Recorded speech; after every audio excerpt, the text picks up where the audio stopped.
જલેબી, મોહનથાળ, ગુલાબજાંબુ નામ સાંભળીને જ મોંમાં પાણી આવી જાય છે। હા, તો રાજા ખાવાનો શોખીન હતો અને આવી જુદી જુદી વાનગીઓ તે ખાતો। હવે આ વાનગીઓ જુદી જુદી રોજ બનાવવામાં આવતી તો કંઈક ને કંઈક ઢોળાઈ જતું। હવે એના કારણે ધીમે ધીમે ઉંદરોનો ત્રાસ મહેલમાં વધી ગયો। જ્યાં જુઓ ત્યાં ઉંદર જ ઉંદર, મહેલમાં ઉંદર, બાગમાં ઉંદર, કબાટમાં ઉંદર, પેટીમાં ઉંદર। અને ઉંદર પણ કેવા મિત્રો? જાડો ઉંદર, પાતળો ઉંદર, મોટો ઉંદર, નાનો ઉંદર, કાળો ઉંદર, ધોળો ઉંદર। જ્યાં જુઓ ત્યાં ઉંદર જ ઉંદર। આમ જાઓ તો ચૂ ચૂ ચૂ, તેમ જાઓ તો ચૂ ચૂ ચૂ। જ્યાં જુઓ ત્યાં બસ ઉંદરોનો જ અવાજ સંભળાય। ઉંદર કેવું બોલે? ચૂ ચૂ ચૂ। તો રાજા આનાથી કંટાળી ગયો। હવે તે વિચારવા લાગ્યો કે શું કરું?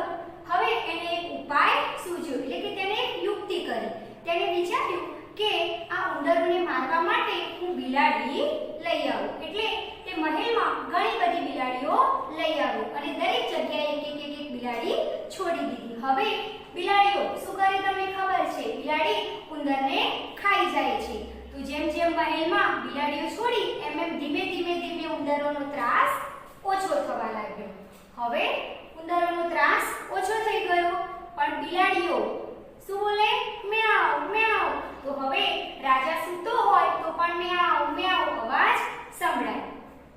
સવાર, બપોર, સાંજ, આમ જાઓ તેમ જાઓ, જ્યાં જાઓ ત્યાં બધી બિલાડી જ બિલાડી। એમાં પણ એવું થવા લાગ્યું, જાડી બિલાડી, પાતળી બિલાડી, ધોળી બિલાડી, કાળી બિલાડી, મોટી બિલાડી, નાની બિલાડી, દરેક જગ્યાએ બિલાડીઓ જ બિલાડીઓ જોવા લાગી। હવે રાજા તો આનાથી પણ કંટાળી ગયો।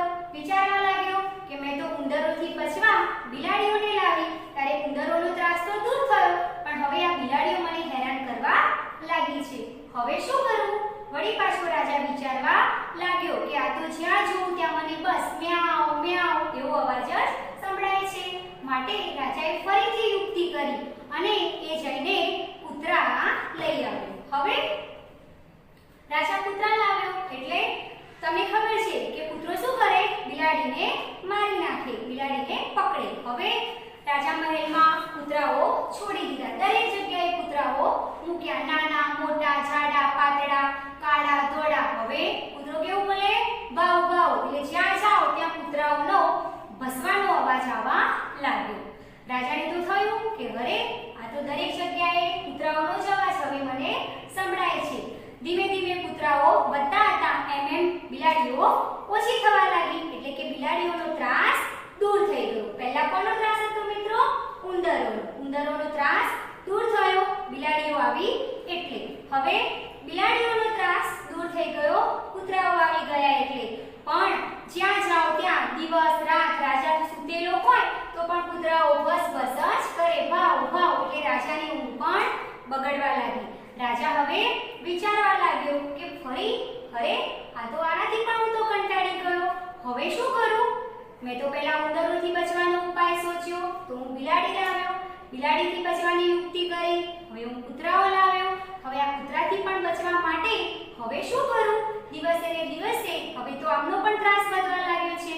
જ્યાં જોઉં ત્યાં મહેલમાં, બાગમાં, દરેક જગ્યાએ મને હવે કૂતરાઓનો ભસવાનો જ અવાજ સંભળાય છે અને આ અવાજ હવે મને ગમતો નથી। હવે રાજાને થયું કે લાવ હું સિંહ જ લઈ આવું। એટલે રાજાએ શું કર્યું? 3-4 જેવા સિંહને પકડી લાવી અને મહેલમાં છૂટા મૂકી દીધા। મિત્રો સિંહ કેવો અવાજ કરશે? ગર્જના કરે। સિંહ કેટલો અવાજ કરશે? ગર્જના કરે। તો ગર્જના કરી એટલે તે વિચારવા લાગ્યો કે હવે આ ગર્જનાથી કૂતરાઓ દૂર થઈ જશે। હવે સિંહ છોડી દીધા એટલે કૂતરાઓ ધીમે ધીમે ઓછા થવા લાગ્યા। સિંહ કૂતરાઓને ફાડીને મારીને ખાઈ જવા લાગ્યા।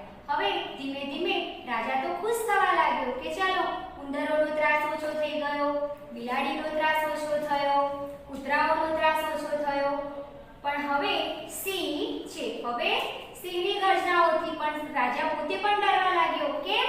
કારણ કે સિંહ તો શું કરે? માણસને પણ ફાડીને ખાઈ જાય છે। માટે રાજાને એક મુશ્કેલીમાંથી બીજીમાંથી ત્રીજી, આમ એક પછી એક મુશ્કેલીઓ વધવા લાગી। આખરે રાજાએ વિચાર્યું કે આ શું છે? એક જીવન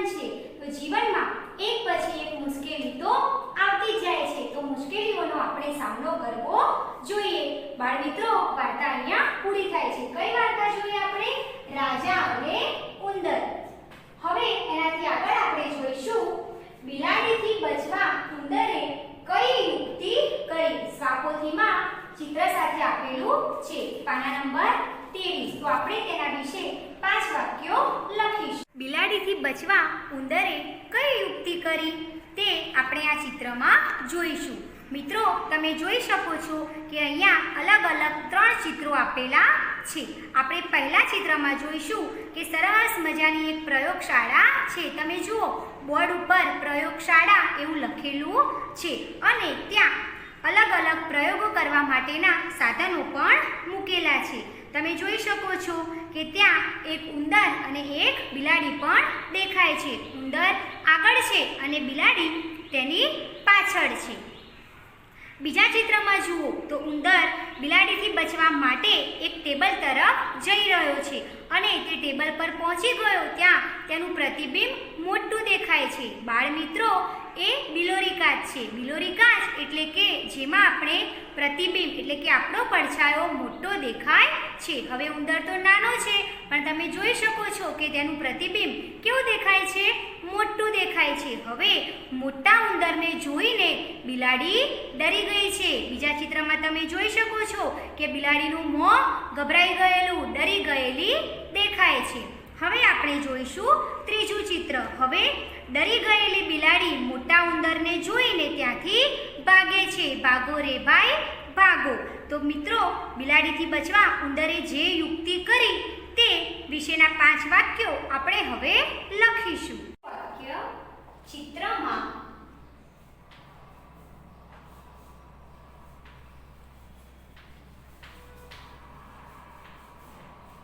પ્રયોગશાળા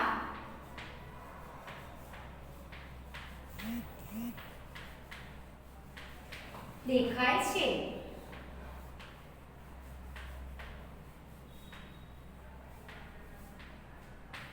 પહેલું વાક્ય ચિત્રમાં આપણે જોયું કે પ્રયોગશાળા દેખાય છે. હવે બીજું વાક્ય, તેમાં ઉંદર અને બિલાડી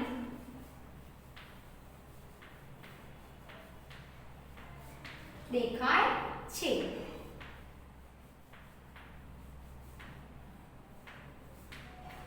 ત્રીજું વાક્ય, બિલાડીથી બચવા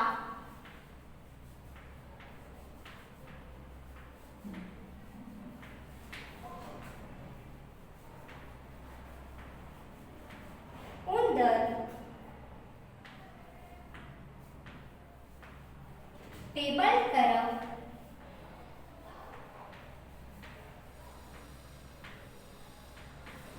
જાય છે.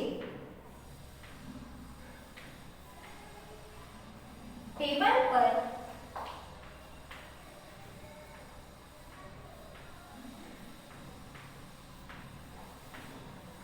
બિલોરી કાચ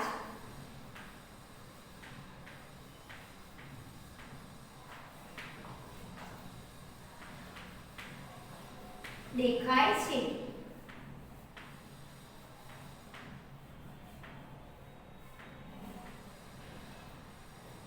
બિલાડી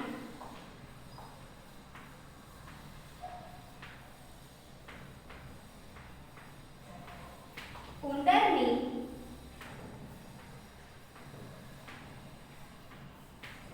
પાછળ જાય છે.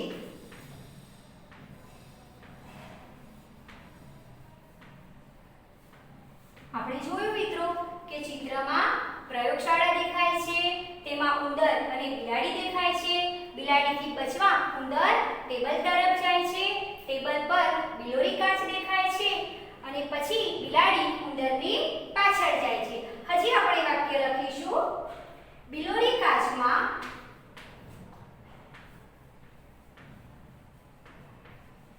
બિલોરી કાચમાં ઉંદરનું પ્રતિબિંબ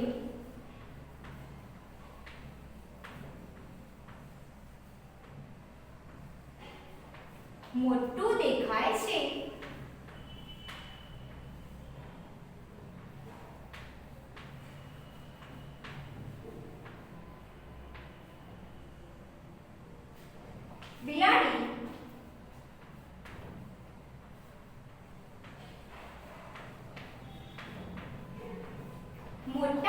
ઉંદરને જોઈને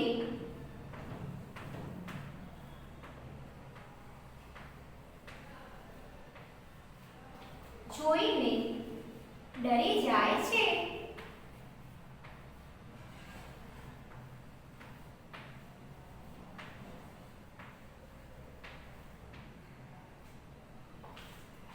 બિલાડી ત્યાંથી ભાગી જાય છે.